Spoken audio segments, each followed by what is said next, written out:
Hello, welcome back to my garden. Today we're going to be talking about this Yaupon, or Yaupon. I think that's how it's pronounced. I've heard a couple of different pronunciations. I'm not entirely sure, but the Latin name is Ilex vomitorius. I've heard a couple of different stories why it has that name. One of the stories is, you know what, before we get off into story time, let me just tell you, this is a native to North America. This is North America's only caffeinated plant, fun little fact, and it grows primarily here in the southeastern United States from coastal North Carolina, I believe all the way over to Texas, northern Florida, Georgia, Alabama.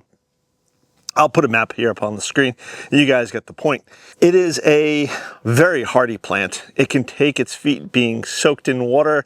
It can take its feet being in clay. It can take a lot. I've basically ignored this plant for the past 5 years. This is actually a series of shrubs. I believe this is 3 or 4.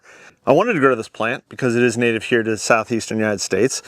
I saw this plant at a local historical garden when I first moved down here, and I thought it looked really incredible. I started doing some research into it, and it is a great alternative to boxwood. And again, it's really hardy, and I've pretty much ignored it. The only thing I've done to it the last few years is given it a little bit of a trim.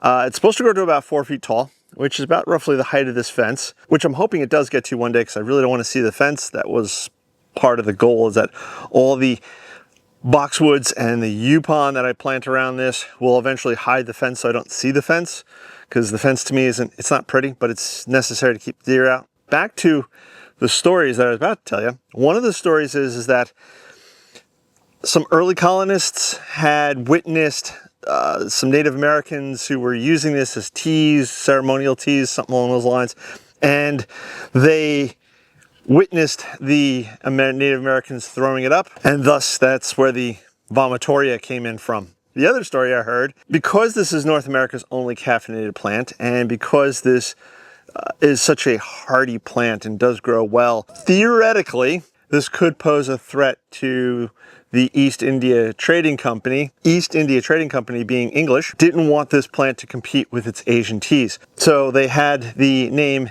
Ilex vomitorius introduced, because who wants to drink from a plant that has vomit in its name? Again, 2 different stories I've heard.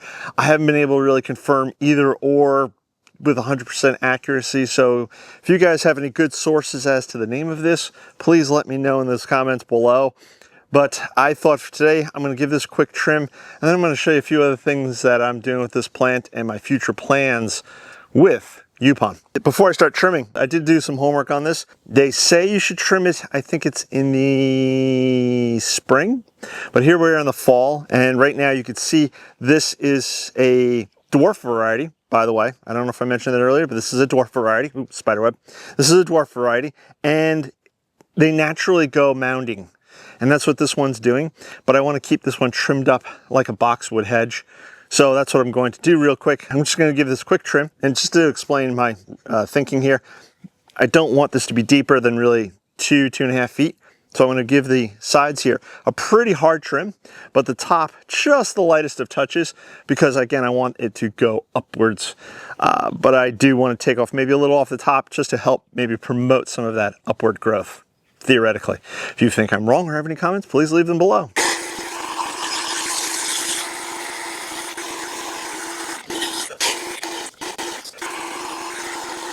It doesn't look too bad. It is growing through the fence, so anything that's on the other side of the fence, I'll either have to work carefully with the hedge pruners or I'll do hand trimming. I did give it a very light brush over the top. Again, I want this to grow upwards, and I've probably removed 2 to 3 inches off the face here. You can see a lot of the new growth has a very light green with a slight reddish tinge color on the leaves. From my understanding, that is the reddish tinge is something to do with the light. It's not burning a leaf, that's just the color it puts on. If this plant were in full shade, it would retain the darker green leaves that you see here underneath. This hedge is trimmed. I do have one more plant, a dwarf Yaupon variety over in the rose garden. I want to give that a quick trim while we're out here too. Now here we are in my messy, ooh, big old spider right there, messy rose garden. Ignore my salvia over here. I really should have trimmed that back earlier in the season, but I did not. Irregardless, here's the other dwarf Yaupon. You could definitely see the mounding action that's going on here. Now dwarf, this, I don't know what dwarf Yaupon variety this is. They come in a couple of different varieties. So I'm going to give this a quick little trim just to really pull it together.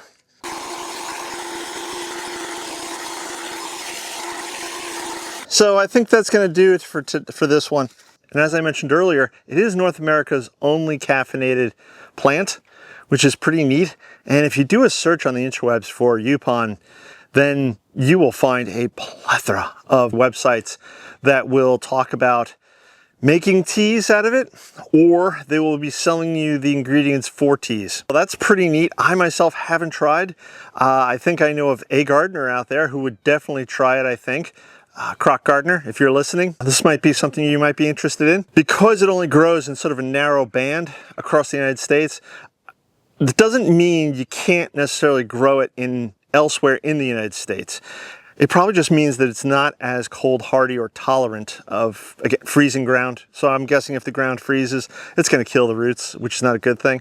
But I'm thinking in my brain that if you lived, so let's say in New York or California or Oregon, maybe you could grow yourself a dwarf variety in a pot and bring it into a sheltered space like a greenhouse in the winter. Just a thought if you wanted to try it or if you wanted to grow your own tea. Now, of course, this goes with the caveat that you want to make sure that the plant is not invasive in your area. It probably won't be, but nonetheless, you probably want to check with your local extension office just to verify that it is not invasive to your area. Again, it probably won't be because I don't think it is very cold tolerant, hence the reason it only grows in such a narrow band. But just as I can't grow a lot of citrus varieties here in the ground in eastern North Carolina because of the freezing temperatures that we do get during the wintertime, doesn't mean I can't grow them in pots and then put that in the greenhouse. So my thinking again is if you wanted to try this plant, maybe you can get yourself a dwarf variety, put it into a pot, grow it on from there. That might be a way to do it. It's also easy to take cuttings. This is a pot where I have several cuttings in, and let me take some quick video here. It looks like 2 of them have put on new growth. So the 2 in the back there, looks like they've got some new growth on them. This one on the right hand side, that one does not look like it has any growth on it, but that one leaf is hanging in there. So maybe eventually it will take. And from these cuttings, of course, I can grow on new shrubs. Easy to take cuttings. I just have in some potting soil here. I have a few other pots like this too up on the bench over there, and they're doing quite well. Again, this is a dwarf variety. I just have it labeled as dwarf Yaupon. I don't know the specific variety. And wanting several hedges here in the garden, I did look up and I found a vendor who sells Yaupon, standard Yaupon, not dwarf variety. Yaupon can grow up to 30 feet, I believe. 30 feet tall, wide. It can grow as a tree or you can keep it trimmed as a shrub. I've seen this in several areas, especially in the historical garden near me, where they've grown it not only as a hedge, but also they're training it over a arch, like a rose walk arch that you have. So they're training it up and over that, and it seems to be working out quite well. But I found a vendor, and funny enough, they're in California, where Yaupon doesn't natively grow, but they grow Yaupon, and I grabbed myself a bunch, and I planted a lot of them. I want a hedge on one side of the flower garden. The whole flower garden is going to have hedging around it, but I wanted a different type of hedge on one side. So I started growing, I got the Yaupon bare roots, and I started planting them out during the early summer. Unfortunately, they didn't take because of the heat and the lack of rain we had in July. So I have maybe 2 or 3 that did survive. They've rooted in. I've read it on the internet, and I've seen it in person. Once Yaupon takes rooting, you're pretty much set. So again, it'll take drought, it'll take soaking rains, floods.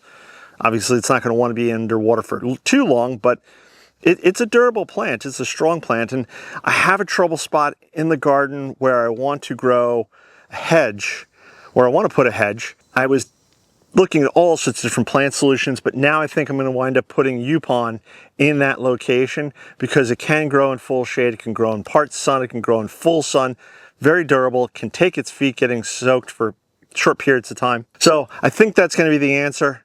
So maybe next year I'll start planting up that hedge if things go well. And biggest for me, the deer don't eat Yaupon. Huge plus right there.